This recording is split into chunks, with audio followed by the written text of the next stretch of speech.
এই শহর প্রতিবাদের জেগে ওঠার, ভেঙে পড়ার পর আবার দাঁড়িয়ে ওঠার নাম ঢাকা। একদিন এই শহরের রাস্তাগুলো ছিল নীরব। 2 শতকের শাসনের পর কিভাবে ব্রিটিশ সাম্রাজ্য তার উপনিবেশ হারালো, আর কিভাবেই বা ঢাকা পরিণত হলো আন্দোলনের প্রতীক শহরে। এই গল্প শুধু একটি ইতিহাস নয়, এটি একটি জাতির জেগে ওঠার গল্প। ব্রিটিশ আগমন থেকে শাসন যেভাবে এই উপমহাদেশে শুরু করে, 1757 সালের পলাশী যুদ্ধে নবাব সিরাজউদ্দৌলার পরাজয় দিয়ে শুরু হয় ব্রিটিশ শাসনের ক্ষমতার বিস্তার। তারা মূলত 1600 সালের দিকে ইস্ট ইন্ডিয়া কোম্পানি এই উপমহাদেশে তারা ব্যবসা করতে আসে। ধীরে ধীরে তারা ষড়যন্ত্র শুরু করে, যা তাদেরকে ব্যবসা থেকে শাসকে রূপান্তরিত করে। ব্রিটিশরা এই উপমহাদেশে শাসন করার পর প্রায় 100 বছর পরে সংঘটিত হয় মহাবিদ্রোহ, যা আমরা চিনি 1857 সালের সিপাহী বিদ্রোহ নামে। তারপর ইস্ট ইন্ডিয়া কোম্পানি শাসন বিলুপ্ত হয়। এরই মাঝে ব্রিটিশ সরকার এই উপমহাদেশে তারা প্রত্যক্ষভাবে শাসন ব্যবস্থা শুরু করে। 19 শতকের শেষ ভাগে গড়ে ওঠে কংগ্রেস ও মুসলিম লীগ। এরপর একে একে আন্দোলনের বীজ বপন করেন রবীন্দ্রনাথ, বাঘা যতীন এবং হাজারো মানুষ।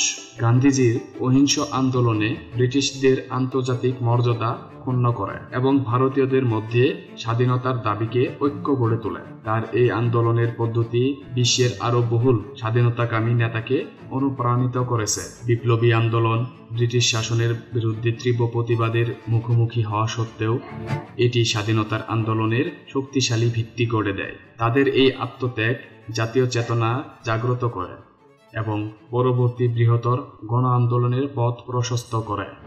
ব্রিটিশ সাম্রাজ্য মূলত দুর্বল হয় দ্বিতীয় বিশ্বযুদ্ধের পর। ব্রিটিশ সাম্রাজ্য দ্বিতীয় বিশ্বযুদ্ধের কারণে তাদের অর্থনৈতিক ও সামরিক শক্তি ব্যাপকভাবে দুর্বল হয়ে পড়ে। যুদ্ধ চলাকালীন ভারতীয় সৈন্যরা বিপুল সংখ্যায় অংশগ্রহণ করলেও সাধারণ জনগণের মধ্যে ব্রিটিশ শাসনের প্রতি অসন্তোষ বৃদ্ধি পায় এবং বিদ্রোহের ঝুঁকি বেড়ে যায়। এই অবস্থায় সুভাষচন্দ্র বসু নেতৃত্ব গঠন করে, যার নাম ছিল তৎকালীন আজাদ হিন্দ বাহিনী।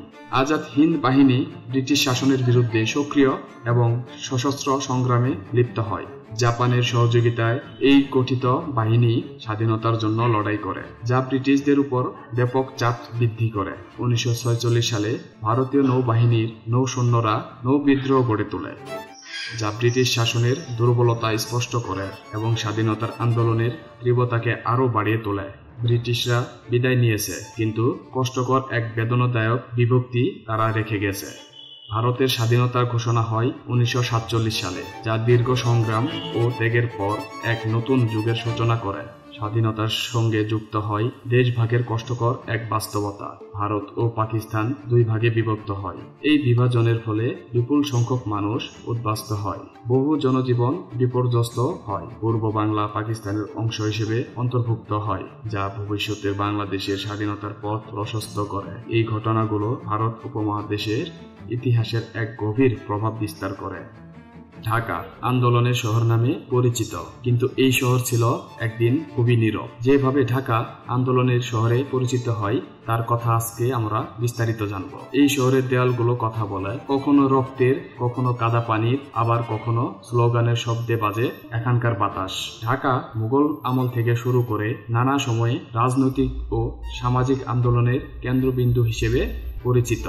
ব্রিটিশ শাসনের সময় শহরটি আধুনিক শিক্ষার কেন্দ্র হয়ে ওঠে এবং স্বাধীনতার জন্য বিভিন্ন আন্দোলনের কেন্দ্রবিন্দু হয়। 1952 সালের ভাষা আন্দোলন, বাংলা ভাষার মর্যাদা রক্ষার ঢাকার জনগণ ঐতিহাসিক সংগ্রাম করে। 1969 সালের গণ অভ্যুত্থান সামরিক শাসনের বিরুদ্ধে বড় প্রতিবাদ পরিণত হয়।